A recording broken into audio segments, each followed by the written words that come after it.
Hello friends, welcome to Pebbles. நான் உங்கள் கோபி செட்டிப்பாளையம் சுதா. நம்ம இன்னைக்கு செய்ய போறது பிரெட் ஆம்லெட். இது வந்து ரொம்ப சிம்பிளா செய்யலாம். அதாவது பேச்சுலர்ஸ் கூட ரொம்ப ஈஸியா செய்யிறதுக்காக தான் நான் இன்னைக்கு செய்ய போறேன். வாங்க எப்படி செய்யறதுன்னு பார்க்கலாம். தேவையான பொருட்கள் நம்ம 2 அல்லது 4 பிரெட் எடுத்துக்கலாம். இது கூட 2 பச்சை மிளகாய் பொடியா நறுக்கியிருக்கேன். ஒரு பெரிய வெங்காயம் பொடியா நறுக்கியிருக்கேன். 2 முட்டை எடுத்துக்கலாம். ஒரு தக்காளி பொடியா நறுக்கியிருக்கேன். இதுக்கு தேவையானது salt and pepper ஆட் பண்ணிக்கலாம். இப்போ எப்படி செய்யறதுன்னு பார்க்கலாம். நம்ம ஒரு பவுல் எடுத்துக்கலாம். முட்டையை உடைச்சுக்கலாம்.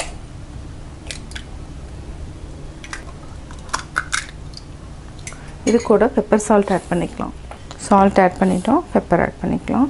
நல்லா பீட் பண்ணிக்கலாம். நம்ம சாஃப்டாக இருக்கிறதுக்கு ஒரு 1/4 டம்ளர் அளவுக்கு பால் ஆட் பண்ணிக்கலாம். அடுத்து நம்ம ஆட் பண்ணுறது வெங்காயம், அடுத்து பச்சை மிளகாய் ஆட் பண்ணிக்கலாம், தக்காளி, கொத்தமல்லி தழை. இது நல்லா மிக்ஸ் பண்ணிக்கோங்க. இது வந்து ஒரு 2 to 3 minutes வரைக்கும் நல்லா பீட் பண்ணிக்கணும். அப்போ தான் வந்து நல்லா சாஃப்டாக வரும். ஒரு பேன் எடுத்துக்கலாம். பேனில் பட்டர் போட்டுக்கலாம்.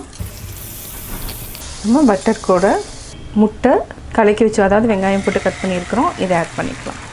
இது கூட நம்ம 2 ஸ்லைஸ் ப்ரெட் வச்சுக்கலாம். இது நல்லா ப்ரெஸ் பண்ணிவிட்டு இதை அப்படியே திருப்பிக்கலாம். இப்போ நம்ம லைட்டாக பெப்பர் ஆட் பண்ணிக்கலாம். நம்ம ஆல்ரெடி ஆட் பண்ணியிருக்கோம். இன்னும் வந்து கொஞ்சமாக ஆட் பண்ணிட்டா ஃப்ளேவர் நல்லாயிருக்கும். கொஞ்சம் நல்லா வேகட்டும்.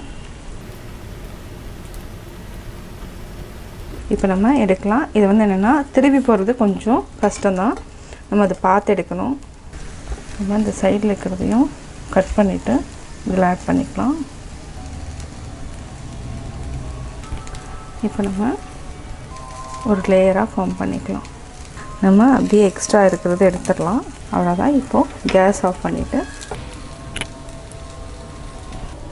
இப்போ நம்ம 4ஆக கட் பண்ணிக்கலாம்.